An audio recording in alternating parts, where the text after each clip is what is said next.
Dear students, তোমালোকৰ 2025 চনৰ জিঅ'গ্ৰাফিৰ practical এতিয়াও কিছুমান স্কুল বা কলেজত হ'বলৈ বাকি আছে আৰু কিছুমান কলেজত অলৰেডি হৈ গৈছে আসাম হায়াৰ ছেকেণ্ডাৰী এডুকেশ্যন কাউন্সিলৰ আণ্ডাৰত যিসকলৰ হোৱা নাই সেইসকলৰ সুবিধাৰ দ্বাৰা মই আজি ভিডিঅ'টো তোমালোকৰ কাৰণে বনাইছোঁ আমাৰ এইখিনি হৈছে আমাৰ জিঅ'গ্ৰাফিৰ suggestive guidelines for geography practical full marks 30 pass mark 12 আৰু টাইম হৈছে আমাৰ 3 আৱাৰ্ছ গতিকে প্ৰথমেই ইয়াতে আমাক দিয়া আছে চোৱাচোন কোৱেশ্চন পাৰ্টত আমাক দিয়া আছে ইনষ্ট্ৰাকশনছ টু এক্সামিনাৰ্ছ তোমালোকৰ যিজন ইণ্টাৰনেল আৰু এক্সটাৰ্নেল আহিব ইণ্টাৰনেলজন তোমালোকৰ কলেজৰে হ'ব আৰু এক্সটাৰ্নেলজন এখন বেলেগ এখন কলেজৰ পৰা তোমালোকক ভাইভাৰ কাৰণে আহিব তেওঁলোকৰ কাৰণে কিছুমান ইনষ্ট্ৰাকশন দিয়া আছে সেইখিনি আসলে তোমালোকৰ প্ৰতিটো কোৱেশ্চনৰ লগত ৰিলেটেড গতিকে মই তোমালোকক যেতিয়া এইখিনি আসলে গোটেই কোৱেশ্চনৰ লগত ৰিলেটেড মই তোমালোকক যেতিয়া কোৱেশ্চনখিনি দেখুৱাম তেতিয়া মই তোমালোকক এইখিনি আকৌ এবাৰ দেখাই দিম গতিকে প্ৰথমতে আমি কোৱেশ্চনছখিনিলৈ ডাইৰেক্টলি যাওঁ আমি প্ৰথমে কোৱেশ্চনছখিনি আমি ডিসকাস কৰি লওঁ প্ৰথম তোমালোকে কোৱেশ্চনটো যদি চোৱা তোমালোকক দিয়া আছে draw the diagram based on the data set selected by the examiner পৰীক্ষকে বাছি দিয়া তথ্যৰ ভিত্তিত তথ্যচিত্ৰ অংকন কৰা এটা আমাক পৰীক্ষকে আমাক কি বাছি দিছে তোমালোকক এই ইয়াতে দিয়া আছে ইনষ্ট্ৰাকশন টু এক্সামিনাৰ্ছ তাতে তোমালোকক দিয়া আছে প্ৰথম কোৱেশ্চনটো আমাক কি দিয়া আছে চোৱাচোন যে ড্ৰ দা ফ্ৰিকুৱেন্সি পলিগন ইউজিং দা ডাটা গিভেন বিলো ঠিক আছে আমি ফ্ৰিকুৱেন্সি পলিগন এটা আমি ড্ৰ কৰিব লাগে তোমালোকক নিশ্চয় তোমালোকৰ স্কুল বা কলেজত শিকাইছে আমাক ডাটাটোত কি দিয়া আছে ৰেইনফল ইন মিলিমিটাৰ দিয়া আছে আৰু নাম্বাৰ অফ ডেজ দিয়া আছে ঠিক আছে 25 ৰ পৰা 30 মিলিমিটাৰ 30 পৰা 35 কিমান দিন নাম্বাৰ অফ ডেজৰ কাৰণে হৈছে তো তোমাক দিয়া আছে গতিকে ইয়াৰ ওপৰত বেছ কৰি আমি ফ্ৰিকুৱেন্সি পলিগনটা ড্ৰ কৰিব লাগে ভেৰি ইজি তোমালোকক নিশ্চয় এইটো শিকাইছে অৰ আমাক আৰু অৰটা দিয়া আছে 4 নম্বৰ কাৰণে draw a frequency curve using the data given below ইয়াত আমাৰ ক্লাছ ইন্টাৰভেল দিয়া আছে আৰু ফ্ৰিকুৱেন্সি দিয়া আছে আমি ফ্ৰিকুৱেন্সি কাৰ্ভ এটা আমি ইয়াৰ পৰা বনাব লাগে গতিকে এটো কোনোবা এটা তোমালোকে কৰিলে ইয়াৰ পৰা তোমালোকে 4 মাৰ্কস পাবা ঠিক আছে গতিকে আমাৰ কোৱেশ্চন নম্বৰ 1 টো হেতুৱে আমাক যেটো কৈছে যে draw the diagram based on the data set selected by the examiner 2 টো আমাৰ কি দিয়া আছে as instructed by the examiner calculate median of a data median of the data আমি median আমি ড্ৰ কৰিব লাগে মানে median আমি উলিয়াব লাগে আমি জানো তোমালোকে নিশ্চয় mean median আৰু মোডৰ কথা শুনিছা বা নিশ্চয় তোমালোকে উলিয়াইছা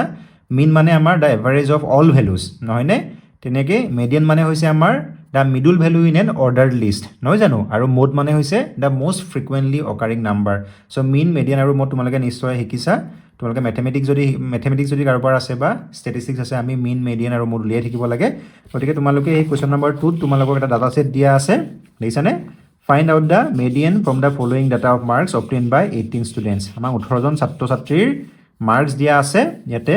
আৰু আমি এই ডাটা সেটটোৰ পৰা আমি মিডিয়ান উলিয়াব লাগে আমি ইয়াৰ পৰা মিন টো উলিয়াব পাৰো আমি মোড টো উলিয়াব পাৰো জানো কিন্তু তোমালোকে উলিয়াব দিছে মিডিয়ান মানে তোমালোকে এখন অৰ্ডাৰ কৰি আৰু লিষ্টখন বনাই লৈ তোমালোকে the middle value in that ordered list উলিয়াব লাগে নহয় জানো তাতে আছে তোমালোকৰ 4 মাৰ্কস or তোমালোকক find out the median from the following set of data এটা আমাৰ ক্লাছ টো দিয়া আছে ফ্ৰিকুৱেন্সি দিয়া আছে গতিকে ইয়াৰ পৰা উলিয়াবলৈ তো আমাৰ আৰু সহজ গতিকে ইয়াৰ পৰা আমি মিডিয়ান টো আমি উলিয়াই দিব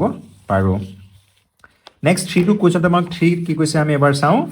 আমাৰ কোৱেশ্চন নম্বৰ 3 কৈছে draw a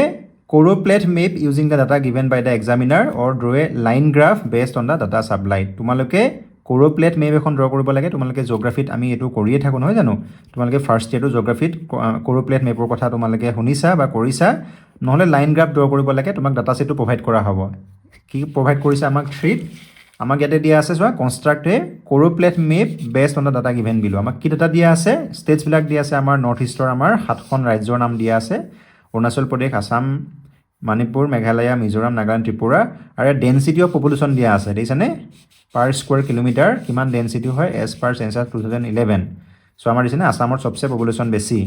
নেক্সট ত্ৰিপুৰা হয় নাই গতিকে আমি ইয়াৰ ওপৰত বেছ কৰি আমি choropleth mapখন আমি বনাব লাগে সো তোমালোকে নিশ্চয় এনেকুৱা ধৰণৰ choropleth map উলিয়া বনাইছা so it's very easy for us ন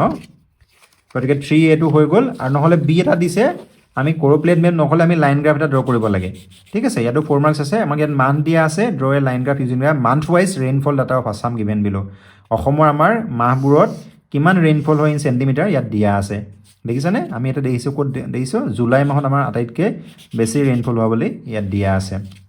গতিকে ইয়াৰ পৰা আমি লাইন গ্ৰাফ এটা ড্ৰ কৰিব লাগে নহয় জানো নেক্সট আমাক 4A আমাক দিয়া আছে ফিল্ড ষ্টাডি গতিকে তোমালোকে সকলোৱে ফিল্ড ষ্টাডি কৰিছে প্ৰত্যেকখন কলেজতে আমি ফিল্ড ষ্টাডি কৰিছোঁ নহয়নে ইয়াতে আছে আমাৰ 10 মাৰ্কছ মেক্সিমাম মাৰ্কছ আমাক দিয়া আছে ফিল্ড ষ্টাডিৰ পৰা গতিকে ফিল্ড ষ্টাডিৰ কাৰণে তোমালোকক কেইটামান ইনষ্ট্ৰাকশ্যন দিয়া আছে 4A কি ইনষ্ট্ৰাকশ্যন দিছে while evaluating the field study the examiner may ask the following questions to the candidate যেতিয়া তোমালোকৰ ফিল্ড ষ্টাডি ৰিপৰ্টটো এবাৰ এক্সটাৰ্নেল এক্সামিনাৰজনে চাব বা ইণ্টাৰনেল এক্সামিনাৰজনে চাব তেতিয়া তোমালোকক কিহৰ ওপৰত বেছ কৰি চাব reason of selecting the topic the examiner may ask the following questions to the candidate যেতিয়া তোমালোকক ইভালুৱেট কৰিব তেতিয়া তোমালোকক এক্সামিনাৰজনে এক্সটাৰ্নেলজনে তোমালোকক কি সুধিব পাৰে তোমালোকে কিয় এইটো টপিক চুজ কৰিলা purpose of the field study কি ফিল্ড ষ্টাডি পাৰপাছটো কি objective and methodology of data collection and major findings so' তোমালোকৰ objective methodology data collection and major finding কি তোমালোকে সেইখিনি তোমালোকে সুধিব পাৰে কোনে তোমালোকৰ এক্সটাৰ্নেলজনে গতিকে তোমালোকৰ ফিল্ড ৰিপৰ্টত এই কথাকেইটাৰ ওপৰত তোমালোকে গুৰুত্ব দিয়াটো অতি জৰুৰী নহ'লে 4 আমি বিত আমাক কিবা এটা দিয়া আছিলে চোৱাচোন কি দিয়া আছিলে draw a diagram in computer as instructed by the examiner তোমালোকক এক্সামিনাৰজনে কম্পিউটাৰত ডায়াগ্ৰাম ড্ৰ কৰিব দিব তোমালোকক পাই ডায়াগ্ৰাম ড্ৰ কৰি দিব পাৰে তোমালোকক বাৰ ডায়াগ্ৰাম ড্ৰ কৰিব দিব পাৰে ইয়াতে আমাক কি দিয়া আছে এক্সাম্পলত আমাক কি দিয়া আছে examiners are to instruct the candidates to draw a bar diagram দেখিছানে in the computer to show' the average monthly rainfall data of Guwahati city আমাক জিঅ'গ্ৰাফিত দেখিছানে ৰেইনফলৰ ওপৰত ধেৰ কুৱেশ্যন দি দিছে গতিকে average monthly rainfall data of Guwahati চিটিৰ এভাৰেজ মান্থলি ৰেইনফলটোৰ ওপৰত তোমালোকে বাৰ ডায়াগ্ৰাম ড্ৰ কৰিব লগীয়া আছে তোমালোক নিশ্চয় তোমালোকে এইখিনি শিকিছা ভেৰি ইজি হয় মান্থখিনি দিয়া আছে আমাক ৰেইনফল ইন চেণ্টিমিটাৰ দিয়া আছে আমি ইয়াৰ ওপৰত বাৰ ডায়াগ্ৰাম এটা কম্পিউটাৰ ড্ৰ কৰি দিলেই হ'ল ঠিক আছে চ' নেক্সট আমাক দিয়া আছে 5 আমাৰ প্ৰেক্টিকেল নোটবুকখন দিয়া আছে তোমালোকে প্ৰেক্টিকেল নোটবুকৰ পৰা তোমালোকৰ মাৰ্কছ আছে তোমালোকৰ 5 মাৰ্কছ আৰু সেই প্ৰেক্টিকেল নোটবুকখন তোমালোকৰ কাৰণে ইনষ্ট্ৰাকশ্যনটো কি দিয়া আছে চোৱাচোন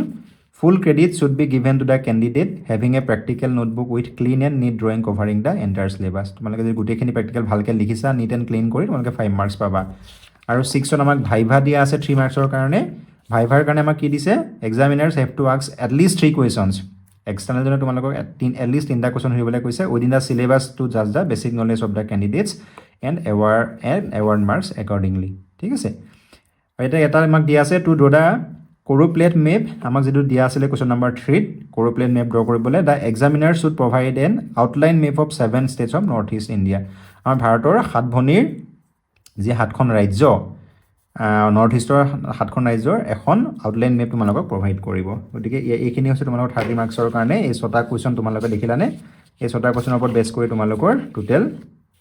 এছনে 3 + 5 + 10 + 4 + 4 টোটেল 30 মাৰ্কছ তোমালোকৰ আহিব ষ্টুডেণ্টছ মই আশা ৰাখিছোঁ তোমালোকে এইবাৰ তোমালোকৰ যিসকলৰ এতিয়াও জিঅ'গ্ৰাফি প্ৰেক্টিকেল হোৱা নাই তোমালোকে 30 ভিতৰত 30 পাবলৈ সক্ষম হ'বা তোমালোকে এই গোটেই প্ৰচেছকেইটা খালি চাবা তোমালোকৰ ঠিক আছে আৰু তোমালোকৰ যিহেতু যি কলেজত যিখিনি শিকাইছে তাৰ ওপৰত বেছ কৰি তোমালোকক এইখিনি কৰিবলৈ দিয়া হ'ব গতিকে তোমালোক সকলোকে মই শুভেচ্ছা জনাইছোঁ থেংক ইউ